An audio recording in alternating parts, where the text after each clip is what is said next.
근데 소위 과거에 뭐 조국의 적은 조국이다 이런 얘기가 있었는데 과거에 조 전 장관이 2017년에 이런 글을 올린 바가 있었습니다. 트위터에 반기문 전 유엔 사무총장을 겨냥하면서 올렸던 저 글 한번 보시죠.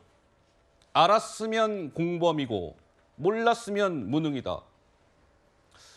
근데 조 전 장관은 항소심 어제 첫 재판에서 몰랐는데요. 이런 주장을 이어갔다.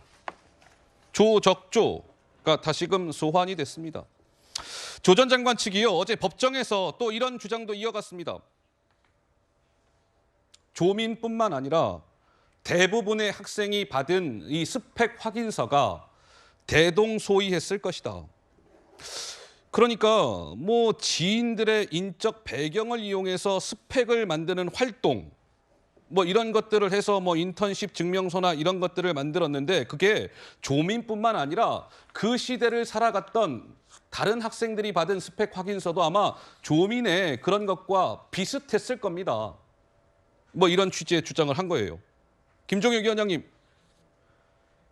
저는 뭐 지식인의 교묘함이랄까 뭐 이런 느낌이 듭니다. 예. 그러니까 지금 계속 얘기하고 계신 게 그때 당시에 뭐 우리 애만 그랬어, 다른 애들 다 그랬어. 그런 취지죠. 그리고 또 하나는 예. 이거 적법하고 합법한 행위였어. 그때 당시에는 이런 얘기를 하고 있는 거예요. 그런데 여기 법정에서 이렇게 얘기를 하면서 출석하면서는 뭐라고 그러셨냐면 그 자기 부인 정경심 교수 유죄가 대법원에서 확정된 이후에 당사자와 가족들은 이를 겸허히 받아들이고 스스로를 돌아보고 있습니다.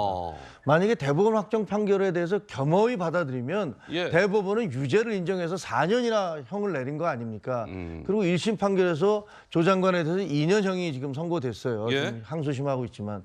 그런데 저 가족이 단 한 번이라도 저희가 잘못했습니다. 여러분 죄송합니다. 라고 사과한 적 있습니까? 아하. 한 번도 없습니다. 그리고 조민 씨는 지금 무슨 먹방도 하고 여행 유튜브 찍고 예. 유튜브를 하면서 그렇게 다니고 계시잖아요. 예. 그러니까 제가 보기엔 저건 뭐냐면 지금 저렇게 그 국민들 앞에서는 저렇게 죄송합니다. 겸허히 받아들입니다. 그다음에 법정에 가서는 우리가 잘못한 게 없습니다.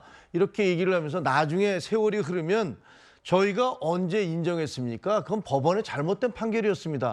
이렇게 나올 거예요. 분명해요. 어허. 한명숙 전 총리도 그러셨거든요. 예. 대법원 확정 판결 나온 다음에 나중에 무슨 뭐 재심으로 이분의 그 무죄를 벗겨주자라는 그런 운동도 있지 않았습니까? 예. 그리고 제가 보기에 더 기가 막힌 건 그 다음인데요. 자식들이 많은 고민 끝에 문제가 된 서류와 연결된 학위와 자격을 모두 포기했습니다. 이렇게 얘기를 합니다. 예. 아니 범죄 혐의로 인해서 어차피 다 박탈당하고 빼앗길 거예요. 그런데 이것을 마치 포기라는 단어를 씀으로 해서 예. 이게 굉장히 무슨 본인들이 양보를 하고 희생하는 것처럼 그렇게 사람들에게 착각을 불러일으킬 수 있는 그런 표현들을 쓰고 있거든요. 예.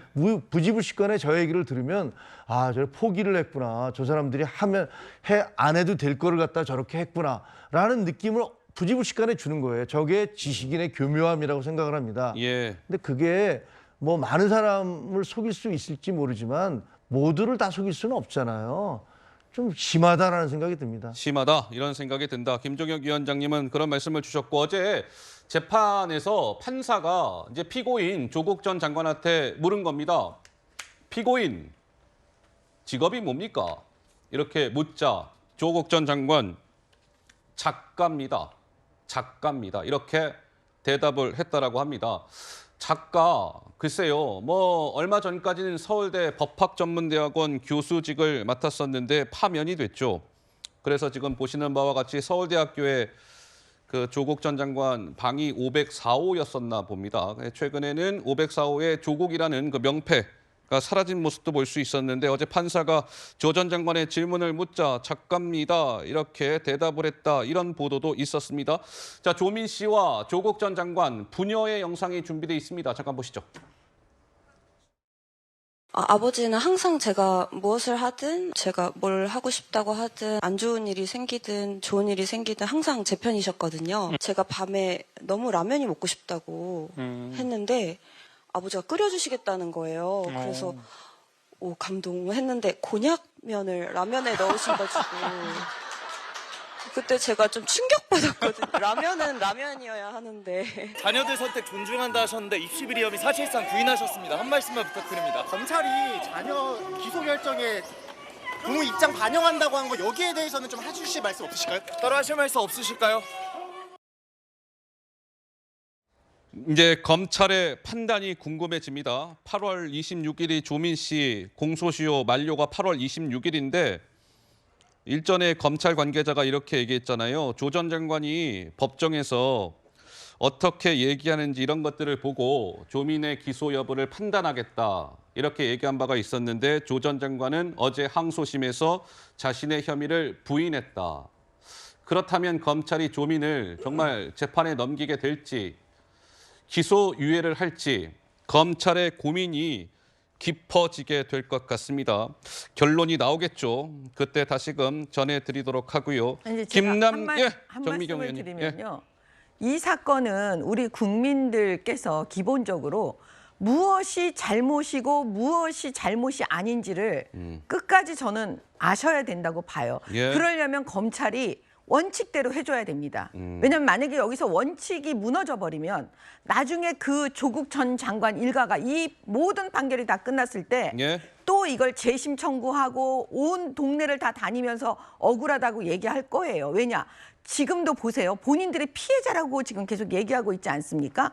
아니 어떻게 그 조민의 기소유예, 기소 그 부분을 가지고 조국 전 장관을 자백을 강요하고 있다? 하하. 누가 자백을 강요하고 있습니까? 아무도 자백을 강요하지 않습니다. 예. 그다음에 마치 대한민국 검찰이 가해자인 것처럼 몰고 가고 조국 전 장관 일가가 피해자인 것처럼 몰고 가는 그런 거는 안 됩니다. 왜냐? 이건 앞으로 또 사회 지도층의 누군가가 이걸 또 이용할 수 있기 때문에요. 예. 절대로 이렇게 해서는 안 됩니다.